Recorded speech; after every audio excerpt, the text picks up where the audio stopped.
Bismillahirrahmanirrahim. Assalamualaikum warahmatullahi wabarakatuh.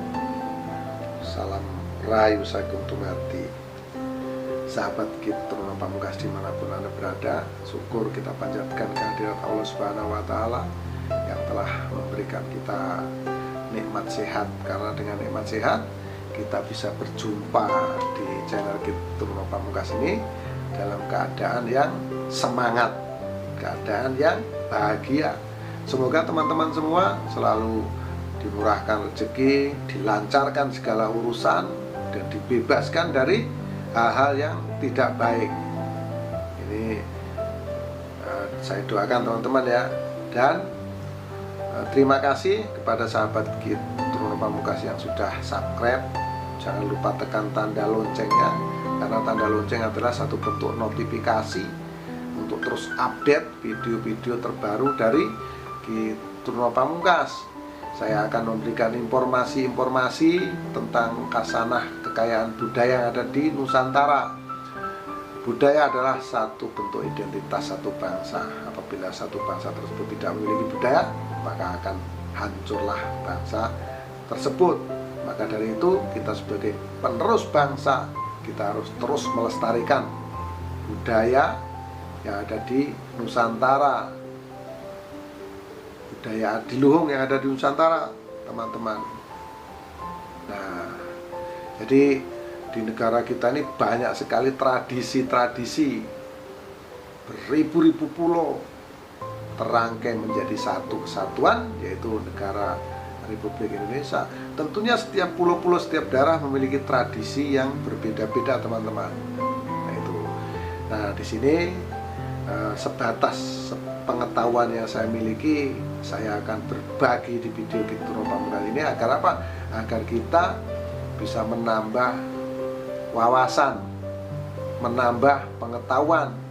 Bukan berarti saya ini hebat, itu tidak sama sekali. Saya cuma ingin berbagi yang saya tahu, dan mungkin banyak sekali teman-teman di luar sana juga memiliki pengetahuan di luar saya.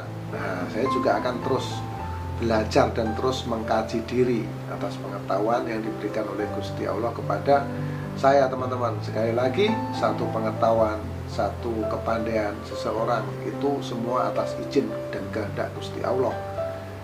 Itu, teman-teman. Jadi saya pernah ditanya, ilmu hitam itu apa, ilmu putih itu apa. Jadi ilmu hitam, ilmu putih itu tidak ada, teman-teman. Nah, itu perbuatan manusia tersebut yang menjadikan perbuatan itu baik dan tidak baik. Maka yang tidak baik biasa disebut hitam, yang baik disebut putih. Yang namanya ilmu itu berdiri dengan sendirinya. Nah, berdiri dengan sendirinya, seperti hanya sebuah senjata api. Kalau yang pegang polisi untuk memberantas kejahatan, maka jadi kebaikan. Namun kalau senjata api tersebut dipegang penjahat untuk membunuh polisi, itu satu kejahatan. Nah, itu, teman-teman ya. Jadi ilmu itu berdiri dengan sendirinya. Seperti halnya kendaraan. Nah, kendaraan mobil atau motor, kalau kita kendarain mobil, kita nabrak orang, itu kan salah penggunaannya. Nah, itu tergantung kepada siapa yang memiliki ilmu tersebut, sahabat ya. Jadi tidak ada yang namanya ilmu putih dan ilmu hitam. Yang dimaksud ilmu putih, ilmu hitam adalah perbuatan kita. Dan malam ini, pada kesempatan ini, saya akan bercerita lain nih, teman-teman. Bercerita tentang gada besi kuning. Nah, ini gada besi kuning itu apa? Gada besi kuning itu konon menurut cerita itu dimiliki oleh tokoh pewayangan yang luar biasa, yaitu Kera Putih Hanuman. Nah, ini, teman-teman, sebelum saya bercerita, saya ingin tunjukkan perwujudannya seperti apa. Ini, sahabat ya. Jadi bendanya seperti ini, kecil seperti ini ya. Ini coba berdiri gini ya. Nah, ini saya tekan saja tombol ininya biar fokus. Nah, ini ya, ini teman-teman. Nah, bentuknya seperti ini. Ini ada gadanya, ini ada tangkainya, ini, sahabat ya. Nah, seperti ini. Nah, inilah perwujudannya seperti ini. ini kecil bendanya.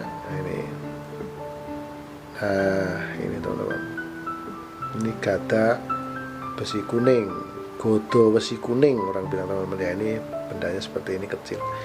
Nah, apa ini khasiatnya gitu Pamungkas gada besi kuning itu apa? Nah, gada besi kuning ini adalah untuk sarana kewibawaan.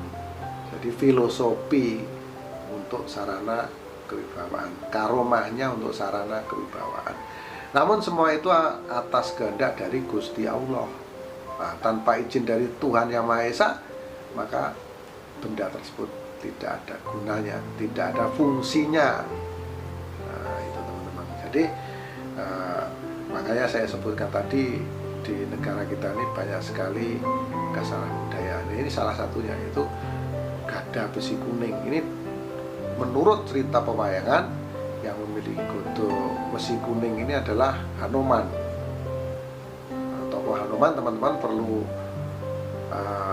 mungkin ada yang tahu, ada yang belum. Di sini akan saya sedikit ceritakan bahwa Hanuman ini hidup pada masa Prabu Romowijoyo. Jadi di situ ada kerajaan yang dipimpin rajanya adalah Prabu Rama dan Dewi Sinta. Dikisahkan pada waktu itu Dewi Sinta itu diculik oleh Rahwana. Nah, teman-teman, jadi diculik oleh Rahwana. Bagaimana Hanuman ini mau mengambil kembali Dewi Sinta dari cengkeraman raksasa yang sakti mandraguna, yaitu Rahwana. Dengan membawa gada besi kuning, maka gunung yang besar itu bisa diruntuhkan oleh Hanuman. Nah, itu runtuhlah gunung. Akhirnya gunung tersebut, tanahnya dan bebatuannya digunakan untuk membendung lautan. Namun tidak mudah teman-teman, tidak mudah untuk menyeberang ke kerajaannya Rawana. Itu tidak mudah Hanuman. Jadi banyak sekali prajurit-prajuritnya dari Ramawijaya ini yang meninggal. Nah, itu sepenggal cerita tentang Hanuman teman-teman. Nah, ini kita kembali pada cerita gada besi kuning ini. Kalau sekarang digunakan untuk apa? Gitu Pamungkas ini untuk sarana kewibawaan, untuk pemimpin-pemimpin. Agar apa? Agar anak buahnya atau orang-orang sekitarnya itu bisa segan, bisa patuh mengikuti semua keinginan pemiliknya atau keinginan si empunya yang memiliki gada besi kuning tersebut. Nah, di sini sahabat Gitu Pamungkas perlu saya jelaskan bahwa gada besi kuning ini hanya satu benda. Nah, kalau ada karomahnya, ya karomah tersebut itu semua atas izin dan kehendak dari Gusti Allah, dari Tuhan Yang Maha Esa. Nah, maka dia akan mampu membentengi diri kita dari segala gangguan-gangguan gaib, dari serangan-serangan santet. Itu gada besi kuning ini mampu teman-teman, mampu meredam, bahkan mampu untuk melawannya, bisa untuk melawan dari serangan ilmu santet atau gendam. Nah, yang memiliki ini insya Allah dengan ridho dan kehendak dari Allah akan terhindar dari gangguan jin, setan yang sifatnya negatif. Serangan-serangan gaib, serangan-serangan santet akan mampu ditolaknya. Ini dengan godo atau gada besi kuning ini teman-teman. Nah, inilah filosofi karomah dari sebuah benda yang wujudnya kecil, yaitu gada besi kuning. Nah, alhamdulillah teman-teman, ini kalau saya pegang, jadi saya juga merasakan getaran atau energi yang cukup besar, dan terasa badan ini mengembang menjadi kokoh, menjadi besar seperti beton teman-teman. Nah, itu teman-teman, jadi terasa keras di badan nih teman-teman ya. Kalau kita memegang benda ini ya, kita tahu sendiri ya bahwa benda ini fungsi utamanya adalah sebagai perisai perisai diri selain sebagai kewibawaan tingkat tinggi untuk jiwa-jiwa kepemimpinan, ini bisa menjadi perisai teman-teman. Jadi ini terasa kebas, terasa tebal nih badan teman-teman. Jadi terasa berat rasanya badan kita ini. Nah, inilah karomah daripada godo besi kuning. Nah itu teman-teman. Jadi demikian cerita singkat dari jimatan godo besi kuning, filosofi dan karomahnya. Nah, semua sekali lagi atas izin dan kehendak dari Gusti Allah. Saya akhiri, apabila ada kesalahan mohon dimaafkan, karena kesalahan mutlak milik manusia, termasuk saya Turno Pamungkas, dan kebenaran hanya milik Gusti Allah.